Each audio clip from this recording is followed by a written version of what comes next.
ولا قوة إلا بالله العلي العظيم. الحمد لله الحمد لله رب العالمين،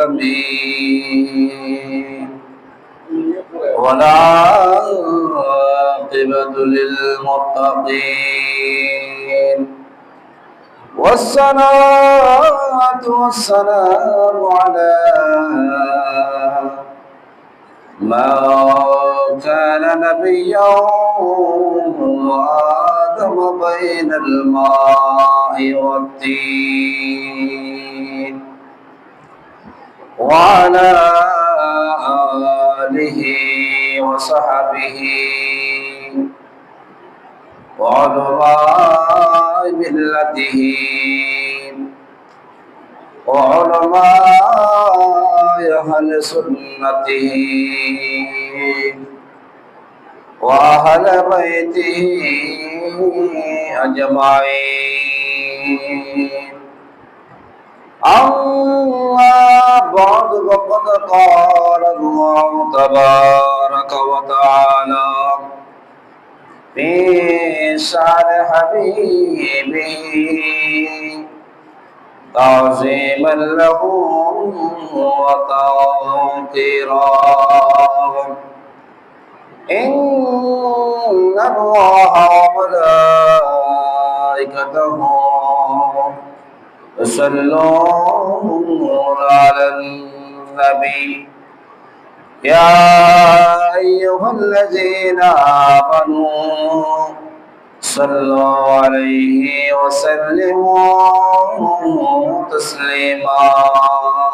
صلى الله على سيدنا محمد وآله وصحبه وسلم. صلى الله على سيدنا محمد وآله وصحبه وسلم. اللهم صل على سيدنا مولانا محمد وعلى آل سيدنا مولانا মোহাম্মদ। তোমার ঈমান তোমার আমল সঙ্গে যাবে কবরে, জায়গা জমি জমিদারি কেড়ে নিবে অপরে। আল্লাহুম্মা সাল্লি আলা সাইয়্যিদিনা মাওলানা মুহাম্মদ ওয়া আলা আলি সাইয়্যিদিনা। সময় তকতে বেলা তকতে করো রে মন সাধনা, সন্ধ্যা হলে বসে কাঁদবি তোর কান্দন কেউ শুনবে না। আল্লাহুম্মা সাল্লি আলা سيدنا مولانا محمد وعلى آل سيدنا। الصبح বেজাইতে হবে অন্ধকার কবরে, হিসাব নিকাশ দিতে হবে হাসরের ওই ময়দানে। আল্লাহুম্মা সাল্লি আলা সাইয়্যিদিনা মাওলানা محمد وعلى آل سيدنا আল্লাহ আল্লাহ জিকির করা পড়ো দরুদ সমসনা রোজ হাসরে তারাইবেন দয়াল নবী মুস্তাফা আল্লাহুম্মা সাল্লি আলা سيدنا مولانا محمد وعلى آل سيدنا صلاة يا رسول الله عليكم سلام يا حبيب الله عليكم والحبيب الذي ترجى شفاعته لكل حول من الأحوال مقتحمين صلاة يا رسول الله عليكم سلام يا حبيب الله فوق النبي في خلق وفي خلق ولم يضالوه في علم ولا كرم صلاة سلام يا حبيب الله عليكم لا إله إلا الله لا إله إلا الله لا إله إلا الله لا إله إلا الله لا إله إلا الله سبحان الله والحمد لله لا إله إلا الله سبحان الله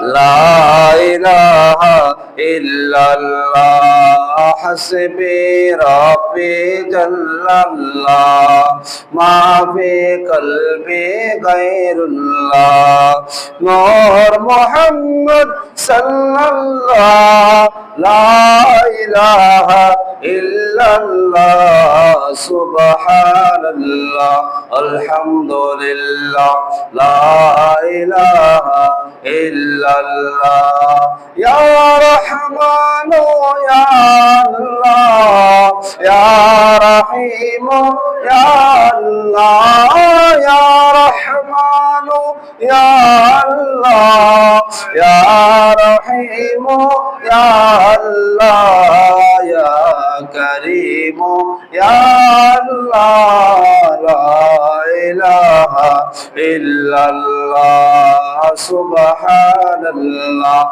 والحمد لله لا إله إلا الله حسبي ربي جل الله ما في قلبي غير الله نور محمد صلى الله لا إله إلا الله سبحان الله الحمد لله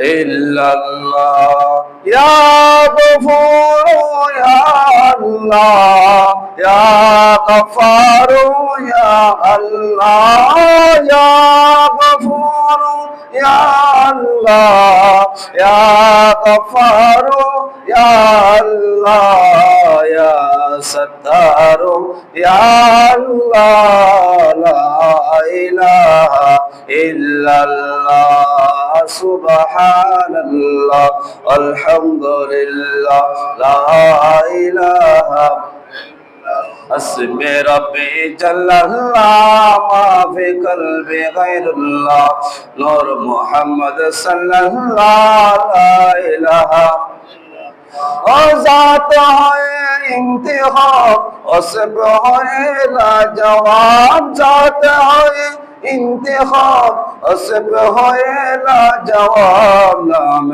हुआ मुस्तफा नाम हुआ मुस्तफा तुम पे करो रोद रोद हस्बी रब्बी जल्लल्लाह माफी कल्बी गैरुल्लाह नूर मोहम्मद सल्लल्लाह जिसने उम्मत के लिए रोक गुजारी रातें ओहे महबूब खुदा था मुझे मालूम न था हस्बी रब्बी जल्लल्लाह माफी कल्बी नूर मोहम्मद सल्लल्लाह ला इलाहा और कोई गैब क्या तुमसे नेहा हो भला और कोई गैब क्या तुमसे नेहा हो भला जब न खुदा है चुपा जब न खुदा है चुपा तुम पे करो रोद रोद हस्बी रब्बी जल्लल्लाह माफी कल्बी गैरुल्लाह नूर मोहम्मद ला इलाहा इल्लल्लाह मुहम्मद रसूलुल्लाह सल्लल्लाहु तआला अलैहि वसल्लम अल्हम्दुलिल्लाह शुक्रिल्लाह मुअज्जज़ मुहतरम जुल मुस्लिम वल इहतिशाम हाज़िरीन इकराम बरदारान इस्लाम परदान नशीन माओ बिनरा रहमनी व रहमुल्लाहु तआला अस्सलामु अलैकुम व रहमतुल्लाहि तआला व बरकातुहू আল্লাহ পাকের লক্ষ কোটি শুকরিয়া জ্ঞাপন করি যে মহান মনিব রব্বুল ইজ্জত আজকে জিলকদ মাসের আখির জুমা মুবারকে আল্লাহর ঘর হানে কাবার এক অংশ সর্বশ্রেষ্ঠ জায়গা আল্লাহর ঘর মসজিদ আমরা কতগুলো গুনাহগার বান্দাদেরকে আল্লাহ যাচাই বাছাই করি আল্লাহর ঘরের মসজিদের মেহমান হতে পেরে সর্বপ্রথম সে মহান মনিবের দরবারে একবার শুকরিয়া স্বরূপ আওয়াজ বলুন আলহামদুলিল্লাহ সাথে সাথে দুরূদুল হাদিয়া নজরানা পেশ করছি সরওয়ারে কায়নাত ফখরে মুজিসাত নবী রহমাতুল আলামিন দু জাহানের বাদশা নবী কামলে ওয়ালা নবী জান্নাত দেওয়ানো ওয়ালা নবী জাহান্নাম থেকে বাঁচানো ওয়ালা নবী ইমামুল আম্বিয়া ইমামুল মুরসালিন ইমাম মুজাদ্দিদ হাসান ওয়াল হুসাইনি রাদিয়াল্লাহু তাআলা আনহুমা আফতাব নবুওয়া শাহিদ সাহির সিরা হুজুর আকরাম নূর মুজাসসাম হুজুরুল নূর হযরত মুহাম্মদ মুস্তাফা আহমদ মুজতবা সাল্লাল্লাহু তাআলা আলাইহি ওয়াসাল্লাম নূরানি কদমে লক্ষ কোটি বেহুদ বেশুমার দরুদুল হাদিয়া নজরানা পেশ করছি যে নবী না হলে আসমান জমিন লৌহ কলম চন্দ্র সূর্য এমনকি আমি আপনি পর্যন্ত আল্লাহ পাক রব্বুল আলামিন কিছু সৃষ্টি করতেন না সেই মহান রাসূলের দরবারে লক্ষ কোটি দরুদের হাদিয়া নজরানা পেশ করছি সম্মানিত হাজিরিন সম্মানিত মুসল্লিয়ান ইকরাম আমাদের থেকে আল্লাহ পাক রব্বুল আলামিন হায়াত যতটুকু বাজেট আমাদের থেকে আমাদের আছে ততটুকু থেকেই ইবাদত বন্দি করার সুযোগ সুবিধা আমাদের হয় যদি কবর জগতে চলে যাই সেখানে কোনো আমলের কোনো ইবাদত বন্দি করার সুযোগ সুবিধা কবরের মধ্যে হাসরের মধ্যে ফুলসিরাতের মধ্যে করার সুযোগ আর নাই যতটুকু পর্যন্ত আল্লাহ পাক রব্বুল আলামিন আমাকে আপনাকে যতটুকু হায়াত আল্লাহ দিয়েছে ততটুকুর প্রত্যেক নিঃশ্বাস প্রত্যেক কদম প্রত্যেক সময় এক সেকেন্ড পর্যন্ত আল্লাহর দরবারে কিয়ামতের ময়দানে পুঙ্খানুপুঙ্খানু ভাবে হিসাব আমাকে আপনাকে অবশ্যই অবশ্যই দিতে হবে এক কদম কেউ সামনে যেতে পারবে না এক কদম কেউ পিছনেও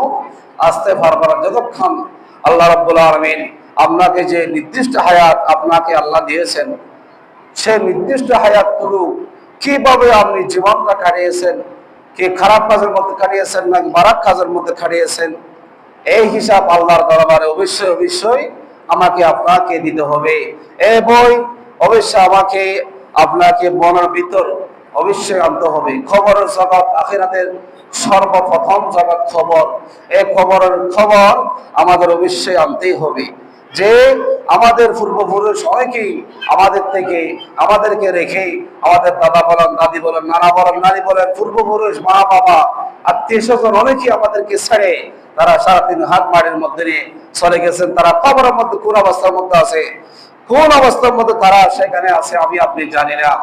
সেই খবর, অন্ধকার খবর কে আলোকিত করতে চাইলে আপনাকে নামাজের মাধ্যমে, জিকির আস্তার মাধ্যমে, নামাজ সৎকার মাধ্যমে সেই খবরের অন্ধকারকে আলোকিত করতে পারবেন। একটু জোরে বলুন সুবহানাল্লাহ। সেই সুবাদে আপনাকে আমাকে অবশ্যই অবশ্যই আল্লাহ পাকের হুকুম আহকাম, রাসূল পাকের সুন্নাত মোতাবেক জীবন অতিবাহিত করার আল্লাহ আমাকে আপনাকে তৌফিক দান করুক। সকল বলুন আমিন। সেই সুবাদে যেহেতু জিলকদ মাসের আখির জুমা মুবারক, এই জিলকদ মাসের আমি ফজিলত আমার আপনাকে প্রথম জুমায় আলোচনা হয়েছিল। সেই সুবাদে যেহেতু আজকে জিলকদ মাসের প্রায় 26 তারিখ গত হয়ে যাচ্ছে, যে হয়তো আগামী মঙ্গলবার হয়তো রাতে এই জিলহজের চাঁদ উদিত হতে পারে। সেই জিলহজ মাসের কি কেন্দ্র করে, জিলহজ মাসকে কেন্দ্র করে জিলহজ মাসের ফজিলত সম্পর্কে আমাকে আপনাকে অবশ্যই জানতে হবে। জিলহজ মাস চাঁদ উদিত হওয়ার পর থেকে গরু কুরবান, গরু গলার ছুরি দেওয়ার আগ পর্যন্ত আমার আপনার করণীয় কি, হুকুম হাকাম কি, কতটুকু জিলহজ মাসকে আমরা পালন করতে পারবো, এবং সেই মাসের তাজিম, সেই মাসের ফজিলত কি, জিলহজ মাসের ফজিলত, সেই সুবাদে আপনাকে আমাকে অবশ্যই জানতে হবে। যেহেতু আল্লাহ পাক রব্বুল আলামিন এই জিলহজ মাসের কে কেন্দ্র করে প্রথম তারিখ থেকে এই 10 তারিখের শপথ আল্লাহ পাক রব্বুল আলামিন নিজেও সূরাতুল ফজরের মধ্যে আল্লাহ ইরশাদ করেছেন। একটু জোরে বলুন সুবহানাল্লাহ। সেই সুবাদে আল্লাহ পাক রব্বুল আলামিন বলেন, বিসমিল্লাহির রহমানির রহিম, ওয়াল ফজরি ওয়া লায়ালিন আশর ওয়াশ শাফঈ ওয়াল ওয়াতর ওয়াল লাইলি ইযা ইয়াসর। আল্লাহ পাক রব্বুল আলামিন বলেন, শপথ ফজরের শপথ, শপথ 10 রাত্রির শপথ, ওয়াশ শাফঈ ওয়াল ওয়াতর শপথ, জোর ও বেজুর রাতের শপথ, ওয়াল লাইলি ইযা ইয়াসর শপথ রাত্রি যখন গত হয় তার শপথ আল্লাহ রব্বুল আলামিন করে দিচ্ছেন। একটু জোরে বলুন সুবহানাল্লাহ। আল্লাহ রব্বুল আলামিন বলেন ফজরের শপথ, 10 রাত্রের শপথ, এমনকি জোর বেজোরের শপথ, এমনকি শপথ রাত্রি যখন তার কথা হয় তার শপথ আল্লাহ রব্বুল আলামিন করে দিচ্ছেন। আল্লাহ রব্বুল আলামিন বান্দাদেরকে হুঁশিয়ার করে বলে দিচ্ছেন, ও আল্লাহ, ও আমার বান্দারা তোমরা শোনো শোনো, আমি ফজরের শপথ করে বলি, এমনকি শপথ 10 রাত্রির শপথ। এখানে মুহাদ্দিস মুফাসসির কিরাম তারা ব্যাখ্যা দিচ্ছেন, শপথ আল্লাহ পাক রব্বুল আলামিন ফজরের শপথ করে বলতেছেন, এমনকি 10 রাত্রির শপথ করে বলতেছেন। সেই 10 রাত্রি যারা এই জিলহজের 1 তারিখ থেকে জিলহজের 10 তারিখ পর্যন্ত এই সময়টুকু আল্লাহ পাক রব্বুল আলামিন বুঝিয়েছেন। একটু জোরে বলুন সুবহানাল্লাহ। ফজরের শপথ এবং জিলহজের প্রথম তারিখ থেকে 10 তারিখ পর্যন্ত এই 10 দিন পর্যন্ত আল্লাহ পাক নিজেও শপথ করে বলতেছেন, এমনকি জুরবে জুর শপথ করতেছেন। জুরমানি ও শাফঈ ওয়াল ওয়াতরি, এখানে 10 তারিখের মধ্যে 1 তারিখ থেকে 10 তারিখ পর্যন্ত সেটা জুর, আমরা 1 তারিখ থেকে 9 তারিখ পর্যন্ত জিলহজের সেটা হচ্ছে বেজুর। একটু জোরে বলুন সুবহানাল্লাহ। আল্লাহ জুরও শপথ করেছেন, আল্লাহ বেজুরও শপথ করেছেন, আল্লাহ 10 রাত্রেও শপথ করেছেন, আল্লাহ পাক রব্বুল আলামিন ফজরের শপথ করেছেন, এমনকি ওয়াল লাইলি ইযা ইয়াসর, আমি শপথ করতেছি যে রাত্রি যখন গত হয়ে যায়, রাত তো আর থাকে না, রাতের পর তো দিন চলে আসে, দিনের পর তো আবার রাত চলে আসে, সেই রাতের শপথ করতেছি যে রাত গত হয়ে যায়। একটু জোরে বলুন সুবহানাল্লাহ। তো মুহাদ্দিস মুফাসসির কিরাম এই আয়াতে কারিমা সূরা ফজরের আয়াতে কারিমাতে কি তারা ব্যাখ্যা দিচ্ছেন যে শপথ আল্লাহ বলতেছেন প্রথম তারিখ থেকে জিলহজের 10 তারিখ পর্যন্ত, অর্থাৎ গরুর গলায় ছুরি দেওয়ার আগ পর্যন্ত সময়টুকুকে আল্লাহ শপথ করতেছেন। একটু জোরে বলুন সুবহানাল্লাহ। এই সময়টুকু আল্লাহর দরবারে অত্যন্ত ফজিলত, অত্যন্ত দামি। জিলহজের প্রথম তারিখ থেকে জিলহজের 10 তারিখ পর্যন্ত এই সময়টুকু আল্লাহর দরবারে কি অত্যন্ত দামি, অত্যন্ত ফজিলত। এমনকি যে জিলহজের ফজরের সম্পর্কে চাঁদ ওঠার পর 6টি আমল আমাদের উপর আবশ্যক হয়ে যায়। জিলহজের চাঁদ ওঠার পর থেকে জিলহজের চাঁদ যখন উঠে যাবে তখন আমার উপর, আপনার উপর 6টি হক আল্লাহ পাক রব্বুল আলামিন ঘোষণা দিচ্ছেন। 6টি আমল অবশ্যই আমাকে আপনাকেই জানতে হবে। সেই 6টির মধ্যে 3টে সুন্নাত আর 3টি ওয়াজিব। একটু জোরে বলুন সুবহানাল্লাহ। যেই জিলহজের সাত ওঠার পর থেকে তিনটে সুন্নত, এগুলা কি? তিনটা সুন্নত হলো, সাত যখন উঠিত হবে এরপর থেকে শরীরের প্রত্যেক অঙ্গ প্রত্যঙ্গ, শরীরের লোম থেকে শুরু করে, নখ থেকে শুরু করে, চুল থেকে শুরু করে সমস্ত কিছু শরীরের অবাঞ্ছনীয় লোম সহ কোনো কিছু কাটা যাবে না। একটু জোরে বলুন সুবহানাল্লাহ। জিলহজের সাজ যখন উঠিত হবে এরপর থেকেই কুরবানি করা শুরুর আগ পর্যন্ত আপনি যদি নখ না কাটেন, আপনি যদি চুল না কাটেন, আপনি যদি গোঁফ না কাটেন, যদি অবাঞ্ছনীয় লোম যদি না কাটে যদি রেখে দেন, তাহলে আপনার উপর আল্লাহ পাক রব্বুল আলামিন ওই কুরবানির দাতা যিনি কুরবান দিয়ে যে সওয়াব পেয়েছে, আপনার আমল নামার মধ্যে হয়তো আল্লাহ পাক রব্বুল আলামিন একই সওয়াব আপনার আমল নামার মধ্যে আল্লাহ দান করবেন। একটু জোরে বলুন সুবহানাল্লাহ। দ্বিতীয়ত কি? দ্বিতীয় সুন্নাত হলো 1 তারিখ থেকে 9 তারিখ পর্যন্ত ধারাবাহিক রোজা রাখা। একটু জোরে বলুন সুবহানাল্লাহ। জিলহজের 1 তারিখ থেকে জিলহজের 9 তারিখ পর্যন্ত কুরবানির দিন নয়, ঈদের দিন রোজা রাখা হারাম। সেই দিন আগে অর্থাৎ 1 তারিখ থেকে 9 তারিখ পর্যন্ত ধারাবাহিক রোজা রাখা, এটা রাসূল পাকের অন্যতম সুন্নাত। একটু জোরে বলুন সুবহানাল্লাহ। আল্লাহ রাসূল সাল্লাল্লাহু আলাইহি ওয়াসাল্লাম যে জিলহজের 1 তারিখ থেকে 9 তারিখ পর্যন্ত কখন রোজা ছাড়া নাই। রাসূল করিম সাল্লাল্লাহু আলাইহি ওয়াসাল্লাম প্রত্যেক মাসে চন্দ্র মাসের 13, 14, 15 তারিখ তিনি কখনো রোজা ছাড়েন নাই।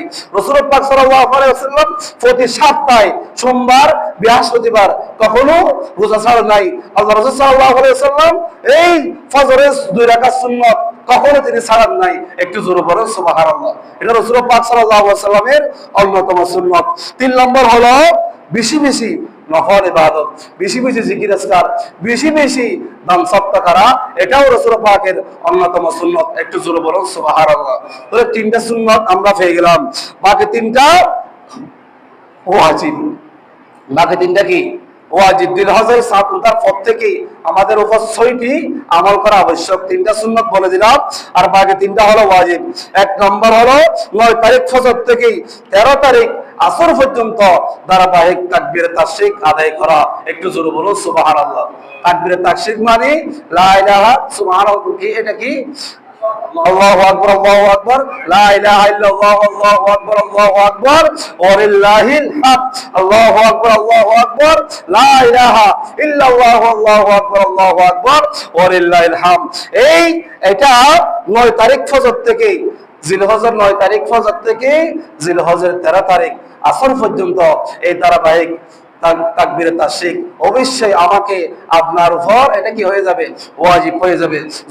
জোরে বড় করে একবার বলা ওয়াজিব, সুন্নাত হলো 3 বার বলাটা। একটু জোরে বলুন সুবহানাল্লাহ। তখন জিলহজের 9 তারিখ থেকে জিলহজের 13 তারিখ আসর পর্যন্ত, অর্থাৎ 23 ওয়াক্ত নামাজ। 23 ওয়াক্ত নামাজের ভিতর আপনাকে অবশ্যই এটা কি আদায় করতে হবে। ইমাম সাহেবের বলে গেলে আপনাকে বড় করে একবার বলে দিতে হবে, স্মরণ করে দিতে হবে। একা একা নামাজ পড়লেই আপনি তখন ফরজ নামাজের পর পরেই সালাম ফেরানোর পর পরে এই তাকবীরে তাশরিক অবশ্যই আদায় করাটা আপনার উপর ওয়াজিব হয়ে যাবে। 2 নম্বর হলো যারা নেশাব পরিবার সম্পদ অধিকারী তাদের উপর অবশ্যই কোরবানি দেওয়া আবশ্যক, অবশ্যই তাদের উপর কোরবানি দেওয়া ওয়াজিব। সুবহানাল্লাহ বলেন। তো নেশাব পরিবার সম্পদ অধিকারী মানে তো আমরা জানি নেশাব পরিবার মানে সারা পায়ের তোলা রুফা এবং 7.5 তোলা স্বর্ণ, 7.5 তোলা স্বর্ণ, সারা পায়ের তোলা রুফা, যার ঘরের মধ্যে 1 বছর পর্যন্ত মজুদ আছে। খাবার দাবার খেয়ে 1 বছর পর্যন্ত অবশিষ্ট মাল তারা ঘরের মধ্যে থাকলে তার উপর অবশ্যই কুরবানি দেওয়াটা আবশ্যক, তার উপর ওয়াজিব হয়ে যাবে। একটু জোরে বলুন সুবহানাল্লাহ। হুজুর আমার কাছে স্বর্ণও নাই, এতটুকু রূপাও নাই, তো কি আছে? এতটুকু সম্পদ, এতটুকু রূপার আমার কি আছে? ঘরের মধ্যে সম্পত্তি আছে এবং টাকা পয়সা আছে, তার উপরও কুরবানি দেওয়াটা কি আবশ্যক। না আবার একসারের উপর কুরবানি দেওয়া আবশ্যক নয়। যারা বালেগ সুস্থ মস্তিষ্ক, যাদের উপর টাকা পয়সা আছে, ধন সম্পত্তি আছে, তারা দুনিয়ার জ্ঞান কোরআন সুন্নাহ মোতাবেক জীবন অতিবাহিত করতে পারে এবং জানে, নাবালেগের উপর কুরবানি দেওয়া আবশ্যক নয়। হুজুর অনেকে প্রশ্ন করে আমার ছেলের নামে তো কোটি কোটি জায়গা সম্পত্তির মালিক বাবা রেখে দিয়েছে, তাকে অনেক গাড়ির মালিক, তো তার উপর কি কুরবানি দেওয়াটি আবশ্যক? কুরবানি দেওয়া ওয়াজিব? না না, শরীয়তের মধ্যে তার উপর নাবালেগের ছেলের উপর কুরবানি দেওয়া ওয়াজিব নয়, বরং তার আত্মীয়স্বজন যদি কেউ থাকে, তার পরিবার পরিজন যদি কেউ থাকে, তাদের উপর কুরবানি দেওয়াটা কি আবশ্যক। সেই দিকে আমাদের খেয়াল রাখবেন। এদিকে আরেক 3 নম্বর হলো ঈদের দিন নামাজ আদায় করা ওয়াজিব। একটু জোরে বলুন সুবহানাল্লাহ। অনেকেই এই দিন নামাজ পড়ার জন্য আমরা তাড়াহুড়া করি, ফরজ নামাজ না পড়ি, কিন্তু ওয়াজিব নামাজ পড়ার জন্য আমরা ছুটোছুটি করি। সেই দিকে আমাদের সজাগ থাকতে হবে। ঈদগাহ ময়দানে আসার আগে তিনি যেন অবশ্যই কি করে, ফজরের নামাজ আদায় করে জামাতে। হাদিসে পাকে এটাও আছে, জুমার নামাজ আদায় করতে হলে ফজর নামাজ জামাতে আদায় করতে হবে। জুমার নামাজ আদায় করতে হলে ফজর নামাজ জামাতে আদায় করা আবশ্যক। ঈদের নামাজ আদায় করতে গেলে জামাতে ফজর নামাজ আদায় করা আবশ্যক। তো সেটা আপনি জানি না, সেটাই আমাদের খেয়াল রাখতে হবে, এগুলো জানতে হবে। এবং জিলহজের মাসের সম্মানিত এই জিলহজ মাস অত্যন্ত দামি মাস, অত্যন্ত ফজিলতপূর্ণ মাস। আল্লাহ দরবারে 4টা মাস অত্যন্ত দামি মাস, 12টা মাসের মধ্যে। কোন মধ্যে? রজব মাস, জিলকদ মাস, জিলহজ মাস, মুহররম মাস। একটু জোরে বলুন সুবহানাল্লাহ। এই 4টি মাস অত্যন্ত দামি মাস, ফজিলতপূর্ণ মাস। সম্মানিত 4 মাসের মধ্যে একটি হলো এই জিলহজ মাস। দ্বিতীয় নম্বর, পবিত্র হজের কারণে এই জিলহজ মাস দামি হয়েছে। তৃতীয় নম্বর, এই কুরবানি করার কারণে, পবিত্র কুরবানি করার কারণেও এই জিলহজ মাস দামি হয়েছে। একটু জোরে বলুন সুবহানাল্লাহ। এই জিলহজ মাস অত্যন্ত দামি, ফজিলতপূর্ণ মাস। তো এই মাসের মধ্যে আমাদের করণীয় হচ্ছে যে, হাদিসে পাকের মধ্যে বলে দিলাম আপনাকে, প্রথম তারিখ থেকে ধারাবাহিক 9 তারিখ পর্যন্ত আমাদের অবশ্যই কি করতে হবে? রোজায় রাখতে হবে। এবং 9 তারিখ ফজর থেকে 13 তারিখ আসর পর্যন্ত তাকবীরে তাশরিক আমার উপর, আপনার উপর আবশ্যক, ওয়াজিব হয়ে যাবে আদায় করাটা। সেদিকে আমাদের সজাগ থাকতে হবে। যেহেতু সামনে আরেকটা জুমা আমি পাবো, হয়তো সেই জুমার মধ্যে আপনাদেরকে আমি স্মরণ করিয়ে দিব, যেহেতু সময় সুযোগ থাকবে। এদিকে আমাদের সজাগ থাকতে হবে। আর হাদিসে পাকের মধ্যে আছে, স্পষ্ট ভাবে আছে, যার উপর কুরবানি আবশ্যক, যার উপর কুরবানি দেওয়াটা ওয়াজিব হয়ে গেল, ওই ব্যক্তি যদি কুরবানি না দিয়ে যদি ঈদগাহর ময়দানে আসে, তার ঈদগাহর নামাজ হবে না। তিনি যেন ঈদগাহর ময়দানে না আসে। একটু জোরে বলুন না নাউজুবিল্লাহ। রাসূল করিম সাল্লাল্লাহু আলাইহি ওয়াসাল্লাম স্পষ্ট ঘোষণা দিচ্ছেন, যার উপর কুরবানি ওয়াজিব হয়ে গেল, কুরবানি দেয় নাই, তিনি যেন আমার ঈদগাহর ময়দানে না আসে। তার মানে কঠিন ঘোষণা, একটা কঠিন একটা ঘোষণা আল্লাহ রাসূল সাল্লাল্লাহু আলাইহি ওয়াসাল্লাম মিম্বার থেকে ঘোষণা করে দিলেন সাহাবায়ে কেরামের সামনে। যিনি যার উপর কুরবানি ওয়াজিব হয়ে গেল, তার উপর লক্ষ লক্ষ টাকার মালিক, তিনি মাত্র একটা ছাগল কিনতে পারেন নাই 10,000, 20,000, 15,000 টাকা দিয়ে। তিনি টাকা কি রাখলেন? গোফর রাখলেন, ব্যাংক ব্যালেন্সের মধ্যে জমা রাখলেন। আসলেই যেগুলো আমরা কুরবানি দিচ্ছি, যেগুলো আমরা কুরবানি দিচ্ছি, গরু বলেন, ছাগল বলেন, মহিষ বলেন, ভেড়া বলেন, যা দিচ্ছি না কেন, এগুলো আল্লাহর দরবারে প্রত্যেক লুমের সওয়াব আপনার জন্য, একটা একটা লুম, একটা একটা সওয়াব আপনার আমল নামার মধ্যে লিপিবদ্ধ করে দিবেন। একটু জোরে বলুন সুবহানাল্লাহ। সাহাবায়ে কেরাম জিজ্ঞেস করলেন, ইয়া রাসূলুল্লাহ, ইয়া হাবিবাল্লাহ, কুরবানিটা কি? এটা তো আমরা জানি না। আল্লাহ রাসূল বলতেছে, কুরবানিটা হলো ইব্রাহিম আলাইহিস সালামের সুন্নাত। একটু জোরে বলুন সুবহানাল্লাহ। সাহাবায়ে কেরাম আবার জিজ্ঞেস করলেন, ইয়া রাসূলুল্লাহ, ইয়া হাবিবাল্লাহ, এই কুরবানিটা দিলে আমাদের উপর কি সওয়াব হবে? আমরা কি সওয়াব পাবো, কি মর্যাদা পাবো? একটু আমাদেরকে শোনান। তখন নবীজি সাল্লাল্লাহু আলাইহি ওয়াসাল্লাম বলতেছেন, কুরবানি দিলে তোমাদের উপর বকরি কুরবানি দাও, বা গরু কুরবানি দাও, বা উট কুরবানি দাও, যেটা দাও না কেন, প্রত্যেক লুম পরিমাণ, প্রত্যেক লুমে তোমাদের আমলনামার মধ্যে একটা একটা সওয়াব আল্লাহ লিপিবদ্ধ করে দিবেন। একটু জোরে বলুন সুবহানাল্লাহ। তখন সাহাবায়ে কেরাম আবার জিজ্ঞেস করলেন, ইয়া রাসূলুল্লাহ, ইয়া হাবিবাল্লাহ, যদি বকরি দিই, ও বকরির মধ্যে কি একই সওয়াব পাবো? আল্লাহ রাসূল বলতেছেন, হ্যাঁ, অবশ্যই অবশ্যই একই সওয়াব পাবা। ও বকরির মধ্যে যতটুকু লুম আছে, ততটুকু সওয়াব আল্লাহ আপনার আমলনামার মধ্যে লিপিবদ্ধ করে দিবেন। একটু জোরে বলুন সুবহানাল্লাহ। এই কুরবানিটা অত্যন্ত ফজিলত, অত্যন্ত দামি। কিয়ামতের ময়দানে হাদিসে পাকে এটাও আছে, কিয়ামতের ময়দানে আপনার আমলনামা মিজারা ফাল্লা যখন মাপা হবে, ওই মিজারা ফাল্লার মধ্যে নাকি শিং সহ সেখানে উত্তোলন করবেন। একটু জোরে বলুন সুবহানাল্লাহ। শিং, গরুর শিং সহ সেখানে তুলে দিবেন। ওই শিংয়ের কারণে আপনার আমলনামা পারে হয়ে যাবে। অবশ্যই আল্লাহ পাক রব্বুল আলামিন আপনাকে জান্নাত দান করবেন। একটু জোরে বলুন সুবহানাল্লাহ। কিন্তু আল্লাহর দরবারে কুরবানি দাতার কোনো গোশত, কোনো চামড়া, কোন হাড্ডি, কোন কিছু আল্লাহর দরবারে পৌঁছে না। পৌঁছে কি? ইত্তাকুল্লাহ, লা ইয়ানালাল্লাহু লুহুমুহা ওয়ালা দিমাহুহা ওয়ালাকিন ইয়ানালুহুত তাকওয়া। আল্লাহ বলতেছেন, আমার কাছে শুধু পৌঁছে কি?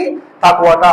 বান্দার কোন তাকওয়ার কারণে বান্দা এত বড় একটা গরু বলেন, উট বলেন, ছাগল বলেন, তিনি জবাই করে দিচ্ছেন আমার নামে, আল্লাহর নামে আমরা জবাই করে দিচ্ছি। কি আল্লাহর নামে দিচ্ছি, নাকি বন্ধ খুশি করার জন্য দিচ্ছি, নাকি বিশিষ্ট দানাবের বিশিষ্ট টাকা পয়সাওয়ালা এটা মনের ভিতর রেখে নাকি কুরবানি দিচ্ছি। সেই সুবাদে আল্লাহ পাক রব্বুল আলামিন ওই হাবিল এবং কাবিল ঘটনা কি আপনারা জানেন না? হাবিল এবং কাবিল আদম আলাইহিস সালামের সন্তান, মা হাওয়া থেকে বাবা আদম থেকে তারা উভয় জুর করে কি হতেন, জন্মগ্রহণ করতেন, দুনিয়ার মধ্যে আসতেন জুর করে। প্রথম গর্ভ থেকে একটা ছেলে একটা কি মেয়ে, দ্বিতীয় গর্ভ থেকে একটা ছেলে একটা মেয়ে দুনিয়ার মধ্যে আসতো। তো তখন তো তারা সহোদর ভাই হয়ে গেল। ভাই বোনে বিবাহ করাটা হারাম, ভাই বোনে বিবাহ করাটা হারাম। কুরবানিটা কোথা থেকে আসছে একটু ইতিহাস আপনাদেরকে একটু ঢুকাই দিচ্ছি ভিতরে, সময় যেহেতু সংক্ষেপ আর একটু আলোচনা করতে হবে যে ইতিহাস কোথায় থেকে, কুরবানি কোথা থেকে আসলো। যে ইব্রাহিম আলাইহিস সালামের সুন্নত এটা তো আমরা জানি। এদিকে আদম হাওয়া থেকে যখন ছেলে যখন দুনিয়ার মধ্যে ভূমিষ্ঠ হতো, অবশেষে ওই হাবিল এবং কাবিল, হাবিলের ব্যবসা বাণিজ্য ছিল অনেক, এবং কি তিনি গরু, তিনি দুম্বা, বেড়া এগুলো কি করতেন, লালিত পালিত করতেন। আর কাবিল বড় ভাই, ইনি কিছু শস্য আর কিছু এক খামার কি করতেন, ব্যবস্থা করতেন। তিনি শস্য ক্ষেতের ব্যবস্থা করতেন, কিছু গমের ব্যবস্থা করতেন। এগুলা দিয়ে তিনি কুরবানি দিবে। ওই হাবিল তিনি কি দিবেন, দুম্বা দিয়ে, ভালো একটা দুম্বা দিয়ে কুরবানি দিবেন। কারণ কুরবানি দেওয়া কেন দিতে বলতেছেন তাদেরকে, তারা উভয়ই এক অপরকে, এমনকি বিবাহ শাদী যখন করতেছে, বিবাহ শাদী যখন হচ্ছে, আল্লাহ পাকের ঘোষণা অনুযায়ী যে গর্ভ থেকে একটা ছেলে দ্বিতীয় গর্ভের মেয়ের সাথে কি হবে, বিবাহ হবে। এই গর্ভের একটা মেয়ে দ্বিতীয় গর্ভে একটা ছেলের সাথে কি হবে, বিবাহ হবে। এখন বিবাহ হতে হতে গিয়ে হাবিলের বাকের মধ্যে যিনি পড়ছে হাবিল, ইনি অত্যন্ত কি সুন্দরী, এবং কাবিলের বাগে যিনি বসছে অত্যন্ত সুন্দরী, এবং হাবিলের বাগে যিনি বসছে ইনি কুচ্ছিত মানে কালো। আল্লাহ পাকের ঘোষণা অনুযায়ী হাবিলের বাগে যেটা পড়ছে সেটা কাবিলকে দিতে হবে, কাবিলের বাগে যেটা পড়ছে সেটা হাবিলের বাগে যেটা পড়ছে এটার সাথে কি হবে, বিবাহ বন্ধনে আবদ্ধ হবে। এখন কাবিল যে গর্ভ অবস্থায় দুনিয়ার মধ্যে এসেছে কাবিলের সাথে, ইনি তো অত্যন্ত একটা সুন্দরী একটা মহিলা। ইনি কখনো তার ওই বোনকে হাবিলকে দিতে চাচ্ছে না। ঘটনার মধ্যে মানে একটা ঘটনা করাচ্ছেন ইনি, না আমি তাকে দিব না, আমার বোন এটাকে আমি বিবাহ করব।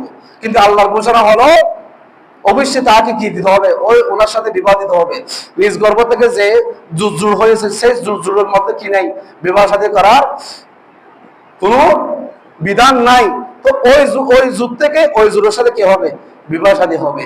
এখন কাবিল কখনো ওই সুন্দরী মহিলাটাকে হাবিলকে বিবাহ দিতে চাচ্ছে না। তখন আল্লাহ পাক রব্বুল আলামিন ঘোষণা দিলেন, আদম আলাইহিস সালামও বলে দিচ্ছেন, তোমরা অবশ্যই কি করো, কুরবানি দাও। যার কুরবানি কবুল হবে তিনি ওই মেয়েকে বিবাহ করতে পারবে। একটু জোরে বলুন সুবহানাল্লাহ। তখনকার যুগের মধ্যে অগ্নিশিখা এসে, আসমান থেকে অগ্নিশিখা এসে ডেকচির মধ্যে আগুন ধরিয়ে দিত। একটু সুবহানাল্লাহ বলেন। আকাশ থেকে কি আসতো, কেউ আগুন ধরা দিত না। এখন তো আমরা চুলার মধ্যে আগুন ধরা দিই। তখন আল্লাহ পাক যার কুরবানি কবুল করবে আসমান থেকে আগুন এসে চুলার মধ্যে আগুন ধরিয়ে দিত। এখন ঠিক তদরূপ ভাবে ও হাবিল তিনি দুম্বা কুরবানি দিলেন, দেখছি চুলার উপর তুলে দিলেন। হাবিল কিছু গম আর কিছু শস্য নিয়ে তিনি কি দিলেন, কুরবানি দিলেন। কাবিল ওই কাবিলের কুরবানি দেখছি ঠিক তদরূপ থেকে গেছে। হাবিলের কুরবানি ডেকচির নিচে আগুন ধরে কুরবানি গোশত হয়ে গেল। একটু জোরে বলুন সুবহানাল্লাহ। অটোমেটিক গোশত হয়ে আবার আগুন উপরে উঠে গেল। এদিকে কাবিল চোখ লাল হয়ে গেল। তিনি হাবিলকে হত্যা করার জন্য ঘোষণা করে দিলেন, আমি তোমাকে হত্যা করব। তখন হাবিল বলল, আপনি কি জানেন না আল্লাহ পাক রব্বুল আলামিন তাকওয়াবান ফরহাজগার ব্যক্তিদের কুরবানি আল্লাহ পাক কবুল করেন। একটু জোরে বলুন সুবহানাল্লাহ। আমি হাবিল তোমার ছোট ভাই হতে পারি, কিন্তু তুমি আমাকে হত্যা করবা, ঠিক আছে, আমি তোমাকে হত্যার বদল হত্যা করব না। আমি বরঞ্চ আমি আল্লাহর দরবার আমি কবুল হয়ে গেছি বিদায় আমি তোমার ছোট ভাই, কিন্তু আমার কুরবানি আল্লাহর দরবারে কবুল হয়ে গেছে। আমার ডেকচির মধ্যে আগুন জ্বলতেছে। একটু জোরে বলুন সুবহানাল্লাহ। ওই কাবিল অবশেষে ওই হাবিলকে কি করলো, তিনি যখনও ভাই তাকে কি করলেন, হত্যা করে দিলেন, একটু জোরে বলুন না নাউজুবিল্লাহ। ওই হত্যার এখান থেকে হত্যা এ পর্যন্ত যারা যত মানুষ আমি আপনাকে খুন করি, যত মানুষ হত্যা করি, সে হত্যার সওয়াব নাকি গুনাহ, যত হত্যা করবেন দুনিয়ার মধ্যে যত হত্যা হবে সে হত্যার গুনাহ ওই কাঁধের উপর, কার কাঁধের উপর চলে যাবে? কাবিলের কাঁধের উপর চলে যাবে। কাবিল কিয়ামত পর্যন্ত যত হত্যা বাংলাদেশে বিদেশে দেশে যত হত্যা হবে শত হত্যার গুনাহ কার কাঁধে? কাবিলের কাঁধে।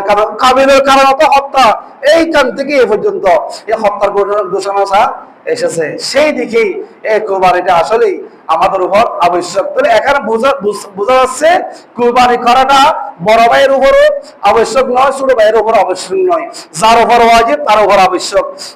যার কোরবানি, যার টাকা পয়সা, তার ধন সম্পদ আল্লাহর দরবারে গ্রহণযোগ্য হয়, টাকা পয়সার কোনো সুদ নাই, কোনো ঘুষ নাই, কোনো হারামের এক টাকাও নাই, এক পয়সাও নাই, সে কুরবানি আল্লাহর দরবারে কি হয়?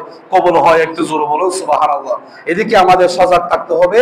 কিন্তু আমরা অনেকেই গরু কিনি, তাহলে বড়র মধ্যে গরু বলেন, এই কি বলেন, মহিষ বলেন, উট বলেন, গরু হতে হবে 2 বছর বয়স। 2 বছরের কম হলে সে কোরবানি হবে না।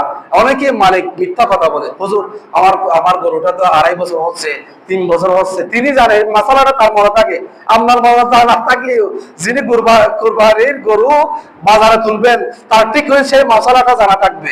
হুজুর গেলে তো হুজুর কেউ তিনি বাজারে ফেলবেন, হুজুর আপনি কি জানেন আমার গরু হয়তো বয়সে এরকম, কিন্তু দেখা যাচ্ছে ছোট, আসলে আমার গরুটা 2 বছর 2.5 বছর হয়ে গেল। সেটা তো আমি নারী তোমার করতেছি, আমি আর জানি, আপনি কি জানান না? তিনি উল্লাহ ফতোয়া দিয়ে আপনাকে কি করে দিবেন? মুখ ফিরাই ফেলবেন। যারা গরু চিনে তারাও তাদের সাথে নিয়ে যাবেন। এটা হচ্ছে আমার অন্যতম একটা কথা। যিনি গরু চিনবে তাকে সাথে নিয়ে যাবেন গরু কেনার জন্য। 2 বছর পরে ধোঁকা দিয়ে যেন গরু বিক্রি না করে, সেদিকে আপনাদের সমাজে থাকতে হবে। গরু 2 বছর, উট 7 বছর। বাংলাদেশের মধ্যে অধিকাংশ মানুষ তো যাদের টাকা পয়সা ধন সম্পদ আছে তারা তো উট কোরবানি দেয়। ওটাও পুরাই 5 বছর হবে শরীয়ত। এটা 1 বছর কম হলেও কুরবানি হবে না। এদিকে আমাদের সজাগ থাকতে হবে। আর বিশেষ করে উঠে গেল, গরু গেল, মুইশও 2 বছর হতে হবে। মুইশ, গরু, উট 5 বছর, গরু 2 বছর, মুইশ 2 বছর। এগুলা 2 বছর 2 বছর, উটটা 5 বছর পরিপূর্ণ হলে আপনি কুরবানি অবশ্যই গরু ক্রয় করবেন, কুরবানি দিবেন। এমনকি ছাগল 1 বছর হতে হবে, পরিপূর্ণ 1 বছর। 1 বছর হলে সে ছাগল দিয়ে কি করবেন? কুরবানি দিতে পারবেন আপনার উপর। কিন্তু 1 বছর নয় হুজুর, 6 মাস বা 7 মাস। 1 বছর ছাগল যেগুলো আছে এগুলোর সাথে আমি আমার ছাগল যখন ছাড়িয়ে দিই তখন 1 বছর সাথে ওই 6 মাসের ছাগলটা কি মিলে যায়, সমান সমতুল্য হয়ে যায়। তো ওইটা দিয়ে আপনি কি করতে পারবেন? কুরবানি দিতে পারবেন। কিন্তু গরুর কাছে এবং মহিষের কথা, গরুর কথা, উটের কথা এটা হাদিসে পাকের মধ্যে আসে নাই। 5 বছর উট, 2 বছর গরু, 2 বছর মহিষ। কিন্তু 1 বছর কম থেকে যদি 6 মাসের মধ্যে যদি ছাগলের বাচ্চা 6 মাসের মধ্যে যদি 1 বছরের সমতুল্য হয়, এটা দিয়ে আপনি কি করতে পারবেন? কুরবানি দিতে পারবেন। এদিকে সজাগ থাকবেন। অনেক ছাগল যারা বাড়িতে করে তারাও মিথ্যা কথা বলে, হুজুর আমার ছাগল 1 বছর হয়ে গেছে, 1.5 বছর হয়ে গেছে, 1 বছর 2 মাস, 1 বছর 3 মাস। এটার উপর মাসালা কি? যারা এটা মুখস্থ হয়ে গেছে মাসালাটা, সেদিকে আপনি সজাগ থাকবেন। এগুলা জেনে শুনে কুরবানি দিবে। অনেক কষ্টের টাকা। যার 7 শরিক, গরুর মধ্যেও 7 শরিক, উটের মধ্যেও 7 শরিক, মহিষের মধ্যেও 7 শরিক। তো সে কারণে যদি কেউ, আর ছাগলের মধ্যে কিন্তু 1 শরিক, ছাগলের মধ্যে আবার 2 শরিক 3 শরিক করতে পারবেন না। 1 শরিকে 1 শরিক, একজনে কুরবানি দিবেন। তো ওটার মধ্যেই, গরুর মধ্যেই, মহিষের মধ্যেই কেউ 7 শরিকের মধ্যে যদি বলে হুজুর আমি 2 ভাগ কুরবানি দিচ্ছি আর 1 ভাগ আকিকা দিতে পারবেন। 7 শরিকের মধ্যে আমি এখানে গরু জমা করার সময় অনেকে বলে না হুজুর এখানে 3 ভাগ আকিকার নামে আর 4 ভাগ কি কুরবানি, এগুলো দিতে পারবেন? অবশ্যই দিতে পারবেন না। কারণ দিতে পারবেন না কোনো কথা নাই। তো আপনি আকিকার গোশত নিজেও খাবেন, পরিবার পরিজনকে খাওয়াবেন। আকিকার গোশতর বন্টনের হুকুম একই। এগুলো ঈদের কথা। তারপর আমি বলে দিচ্ছি অগ্রিম, আকিকার গোশতর বন্টনের হুকুমও একই। আপনি 3 ভাগ করবেন, 1 ভাগ নিজের জন্য, আর 1 ভাগ ফকির মিসকিনের জন্য, আর 1 ভাগ আত্মীয় স্বজনের জন্য। খুব ঠিক তদ্রুপ ভাবে কুরবানির গোশতও একই নিয়ম। এখন থেকে ফ্রিজ খালি করতেছে, অনেক দেখা যায় ফ্রিজ কিনতেছে, ফ্রিজ খালি করতেছে, কারণ সেখানে ভরপুর গোশত কি ঢোকা রাখার জন্য ব্যবস্থা করতেছে। শরীয়তের মধ্যে কি এটা? শরীয়ত মানে কুরবানি দিচ্ছেন আল্লাহর জন্য। কার জন্য? পুরো বাজারটা আল্লাহর নামে বাজার। যে কুরবানি বাজারটা এখন বানাই দিলাম আমরা, কতগুলো কয়েকদিন আগে দেখলাম কোন একটা ব্যক্তির নাম গরুর নাম দিয়ে, এটার নাম কি কি নাম দিছিল আপনারা জানেন না? গরুর নাম দিয়েছে, গরুর নাম ডোনাল্ড ট্রাম্প, মুসের নাম না গরুর নাম। আস্তাগফিরুল্লাহ, নাউযুবিল্লাহি মিন যালিক। আল্লাহ বলে সেই গরুর বাজার, সেই উটের বাজার, সেই ছাগলের বাজার, এটা তো আমি আল্লাহর নিজের বাজার। একটু জোরে বলুন সুবহানাল্লাহ। এটা আমরা দিচ্ছেন আপনারা বাজার, কিন্তু বাজার খাত। এগুলো জবাই করবে কার নামে? কোটি কোটি বিসমিল্লাহ তাকবীর আল্লাহু আকবার বলে আল্লাহর নাম আমরা কুরবানির দিন কি দিচ্ছি? কুরবানি জবাই দিচ্ছি। এগুলো আল্লাহ পাকের নামে। তা আল্লাহ বলতে সেই বাজারটা আমি আল্লাহর বাজার। আর সেই বাজারে যাচ্ছে টিকটক করার জন্য, সেই বাজারে যাচ্ছে ভিডিও করার জন্য, সেই বাজারে যাচ্ছে উলঙ্গ হয়ে গরুর যিনি বিক্রেতা, যিনি গরু বিক্রি করতেছে না খাবার কোথায় নিজেও জানে না। এদিকে আমাদের সজাগ। এগুলো কুরবানি, গরু মানে পবিত্র জিনিস। এগুলো বাড়ি থেকে বাজার থেকে বাড়িতে আনার আগ পর্যন্ত রক্ষণাবেক্ষণ করা, তাদেরকে খানা ফেরার ব্যবস্থা করা, খাবারের ব্যবস্থা করা আপনার উপর আবশ্যক। কুরবানি গরু জবাই করার আগে চুরিকে দাঁড়ানো ভাবে চুরি দাঁড়াবেন শক্ত ভাবে। আমিও ঘোষণা দিচ্ছি, মসজিদের মধ্যে যে চুরিগুলো আছে এগুলো আপনারা সব খুব একটু কঠিন করে শক্ত করে কি করবেন, দাঁড়াবেন, যেন গরু গলা চুরি দেওয়ার আগে সাথে সাথে কি হয়ে যায়, জবাই হয়ে যায়, কষ্ট যেন না হয়। এক বদলা পানি লাগবেন যাওয়ার পরে, বা এই জবাই করার আগে একটু পানি দিবেন, বাঁধে ফেলবেন, হাতটা সুন্দর করে বাঁধে ফেলবেন। এগুলো হচ্ছে শরীয়ত। এই চুরিটা দেখছে, সেই চুরি কখন যে তিনি দাঁড়াও করেছে, গত বছরের চুরি তাড়াহুড়া করে বাড়ি থেকে এনে হুজুরকে দিয়ে দিলেন। হুজুর জবাই করতেছে, ধরতেছে, একটা রব কাটা যাচ্ছে না। আপনার উপরে লানত হবে, ওই গরুর তো লালন নাই, কিন্তু লালত করতেছে কার উপর? যিনি কুরবানি দাদা কুরবানি দিচ্ছেন। কেন কষ্ট দিচ্ছেন আপনি? আপনি কি জানেন না কোরবানি দিতে গরুর চুরিটা দাঁড়া অতিরিক্ত দাঁড়াতে হবে, সেটাকে আপনি জানান না? আপনি কেন কোরবানি দিলেন? এদিকে আমাদের সজাগ থাকতে হবে। আরেকটা কথা হচ্ছে হুজুর গৌস পাক শাহী সাহেব বাগদাদ, যে আমি প্রথমে যে হাদিসে কারিমা আপনাদেরকে আমি তেলাওয়াত করেছিলাম, যে হাদিসে পাক থেকে আব্দুল কাদের জিলানী রাদিয়াল্লাহু তাআলা আনহু, তিনি জিলহজের 1 তারিখ থেকে জিলহজের 10 তারিখ পর্যন্ত, এই 10 দিন পর্যন্ত যদি কেউ এই 10 দিনকে সম্মান করে, তাজিম করে, আল্লাহ পাক রব্বুল আলামিন তাকে স্পষ্টভাবে 16টা বরকত, 16টা রহমত তার উপর নাযিল করবেন। একটু জোরে বলুন সুবহানাল্লাহ। একটু আপনাদেরকে একটু আমি শোনা দিচ্ছি, আপনারা একটু স্মরণ রাখবেন। 1 নম্বর হলো হায়াতের মধ্যে আল্লাহ বরকত দান করবেন। একটু জোরে বলুন সুবহানাল্লাহ। জিলহজের 1 তারিখ থেকে জিলহজের 10 তারিখ পর্যন্ত এই বাকি 10 দিনকে কি করে সম্মান করলো? সম্মান মানে কি আমি আগেই বলেছিলাম, আবার বলতেছি, রোজা রাখা। 1 তারিখ থেকে 9 তারিখ পর্যন্ত রোজা রাখা। 1 তারিখ থেকে 9 তারিখ পর্যন্ত রোজা রাখা, কুরবানি দিকে করা, কুরবানি দেওয়া, এগুলো যখন জিকির আজকার করা, তাসবিহ তাহলিল করা, দুনিয়াবি কোনো কাজ করব অতিরিক্ত না করে আল্লাহ এবং রাসূলের পথে মতে অনুসরণ করা। মাত্র 10 দিন একটু সময় দিবেন। এগুলো যদি দেন তাহলে হায়াতের মধ্যে আল্লাহ বরকত দান করবেন। 2 নম্বর সম্পদের মধ্যে আল্লাহ বরকত দান করবেন। 3 নম্বর পরিবার পরিজনের উপর আল্লাহ পাক স্পেশাল ভাবে রহমত নাযিল করবেন। পরিবার পরিজনকে আল্লাহ পাক হেফাজত করবেন। একটু জোরে বলুন সুবহানাল্লাহ। 4 নম্বর গুনাহের কাফারা হয়ে যাবে। 1 তারিখ থেকে 10 তারিখ পর্যন্ত এই দিনকে আমরা যে সম্মান করে তাজিম করি, রোজার মাধ্যমে যদি খাড়াই দিতে পারি, হুজুর গৌস পাক শাহী সাহেব বাগদাদ বলতেছেন, তাহলে ওই 10 দিনের যতটুকু সওয়াব পাবেন, অতটুকু সওয়াবের কারণে আপনি যদি 30 বছর 32 বছর 50 বছর 40 বছর গুনাহ হয়ে থাকে, ওই 10 দিন সম্মান করার কারণে, 10 দিনকে ইজ্জত করার কারণে আল্লাহ পাক রব্বুল আলামিন আপনার সমস্ত গুনাহ আল্লাহ ক্ষমা করে দিবেন। একটু জোরে বলুন সুবহানাল্লাহ। 5 নম্বর হলো নেক আমল বৃদ্ধি করে দিবেন। যতটুকু আমল আপনি করি, নামাজ পড়তেছেন, রোজা রাখতেছেন, মসজিদের মধ্যে আগে আসতেছেন, মসজিদে প্রথম কাতারে বসতেছেন, হুজুরের জুমার দিন হুজুরের সম্মুখে বসতেছেন, জুমার দিন ফজর হলো খতিব সাহেবের সম্মুখে সামনে বসা, কাছাকাছি এসে বসা। তাহলে এগুলা করলে আপনার আমলনামার মধ্যে আল্লাহ আমলনামা আরো বৃদ্ধি করে দিবেন। একটু জোর বলুন সুবহানাল্লাহ। এমনকি মৃত্যুকালীন সময়, 6 নম্বর হলো মৃত্যুকালীন সময়, সাকারাতের বিছানায় যখন পড়ে যাবেন, তখন সেই সাকারাতের বিছানা আমার জন্য আপনার জন্য অতি সহজ হয়ে যাবে। একটু জোরে বলুন সুবহানাল্লাহ। মাত্র এই জিলহজের 10 দিনকে আমরা কি করলে সম্মান করলে, তাজিম করলে। এমনকি 7 নম্বর হলো অন্ধকারের আলো দেখাবেন। একটু জোরে বলুন সুবহানাল্লাহ। খবর তন্ত্র জগৎ, কবরে ঢোকা দিলেন, সেই কবর তো আলো নাই, সেই কবরে কোনো লাইট নাই, কোনো কিছু নেই, অন্ধকার। সে অন্ধকার থেকে আলোকিত করে দিবেন আল্লাহ রাব্বুল আলামিন। 8 নম্বর হলো মিজানে নেকির পাল্লা ভারী হয়ে যাবে। একটু জোর বলো সুবহানাল্লাহ। মিজানে ফুসিরাত, মিজান যখন আপনার আমলনামা যখন মাপা হবে, সে আমলনামা আল্লাহ পাকের কুদরতের মাধ্যমে এই জিলহজের 1 তারিখ থেকে 10 তারিখে সম্মান করার কারণে আপনার আমলনামা আল্লাহ কি করে দিবেন, মিজানে পাল্লা কি করে দিবেন, ভারী করে দিবেন। একটু জোর বলো সুবহানাল্লাহ। 9 নম্বর হলো দুজক থেকে আল্লাহ পাক রব্বুল আলামিন নাজাতের উসিলা বানায় দিবেন। একটু জোরে বলুন সুবহানাল্লাহ।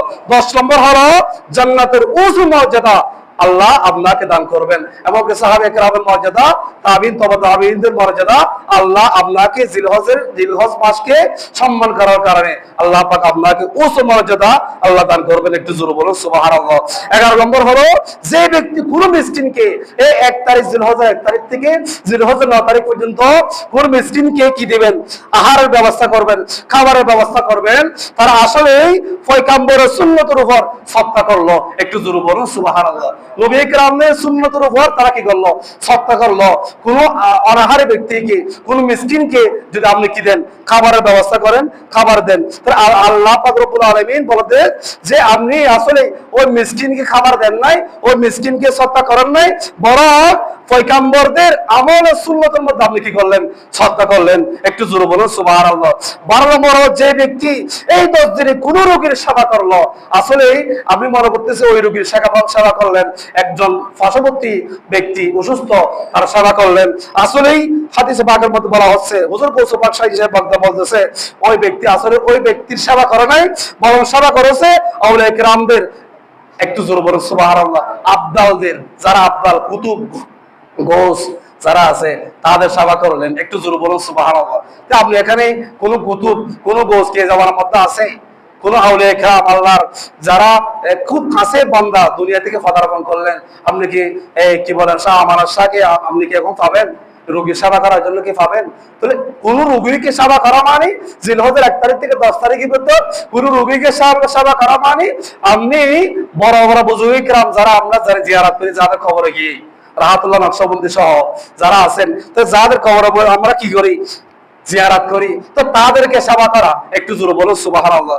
13 নম্বর হলো যে ব্যক্তি এই 10 দিনে কোন জানাজায় অংশগ্রহণ করলো, কিসে, জানাজার নামাজে কোন ব্যক্তি অংশগ্রহণ করলো, সে আসলে ওই ব্যক্তির জানাজায় অংশগ্রহণ করে নাই, বরং তিনি শহীদদের জানাজায় অংশগ্রহণ করলো। একটু জোরে বলো সুবহানাল্লাহ। যে শহীদ মারা গেলে সাথে সাথে তার দরজা কোথায়, তার স্থান কোথায়, জান্নাত। যিনি গাড়িতে ভরে মারা যায়, যিনি পানিতে ভরে মারা যায়, যিনি আগুনে জলে মারা যায়, এমনকি কেউ মানুষ হত্যা করে মারি ফেলে, ওই ব্যক্তি কি শহীদের মর্যাদা পায়, সরাসরি কোথায় তার স্থান, জান্নাত। তো তার জানাজা অংশগ্রহণ করলেন। কোন ব্যক্তি, সাধারণ ব্যক্তি জানাজা অংশগ্রহণ করা মানে জিলহজের 1 তারিখ থেকে 10 তারিখ পর্যন্ত কোন জানাজা অংশগ্রহণ করা মানে তো আপনি শহীদদের জানাজায় কি করলেন, অংশগ্রহণ করলেন। হাদিসে পাকের মধ্যে আছে জানাজা পড়লে 1 কেরাত সমান সওয়াব। জানাজা কাফন থেকে শুরু করে দাফন পর্যন্ত কেউ যদি বসে থাকে, জিয়ারত আগ পর্যন্ত কেউ যদি দাঁড়িয়ে থাকে, তার জন্য 2 কেরাত সওয়াব। কই কেরাত? কেরাত মানে আমি যে কেরাত করি সে কেরাত না। সাহাবে কেরাম জিজ্ঞেস করলো, ইয়া রাসূলুল্লাহ, ইয়া হাবিবাল্লাহ, কেরাত কি? কেরাতটা আমরা তো বুঝতেছি না কেরাতটা কি। আল্লাহ রাসূল বলতেছে কেরাত হলো 2 কেরাত সমান কলা মিসলাল জাবালাইনাল আজিমাইন। একটু জোরে বলো সুবহানাল্লাহ। 2টা কেরাত মানে 2টা বড় বড় পাহাড়ের সমান সওয়াব আর আমলনামার মধ্যে লিপিবদ্ধ করে দিবেন। একটু জোরে বলো সুবহানাল্লাহ। জানাজা অংশগ্রহণ করলে, জানাজা বললে 1 কেরাত সওয়াব। জানাজা থেকে শুরু করে তাকে কবরের আগ পর্যন্ত, ঢুকে দেওয়ার আগ পর্যন্ত, সেখানে দাঁড়িয়ে থাকা, বসা থাকা, জিয়ারত করা পর্যন্ত যদি কেউ দাঁড়িয়ে থাকে, তাহলে তার জন্য 2 কেরাত সওয়াব মানে 2টা বড় বড় জাবাল, 2টা বড় বড় পাহাড়ের সমান সওয়াব তার আমলনামার মধ্যে আল্লাহ লিপিবদ্ধ করে দেবেন। একটু জোরে বলুন সুবহানাল্লাহ। এবং 14 নম্বর হলো যে ব্যক্তি কোন মিসকিনকে খাবার পরিধান করায়, আল্লাহ পাক রব্বুল আলামিন তাকে কুদরতির খিলআত নামক খাবার তাকে পরিধান করাবেন। একটু জোরে বলুন সুবহানাল্লাহ।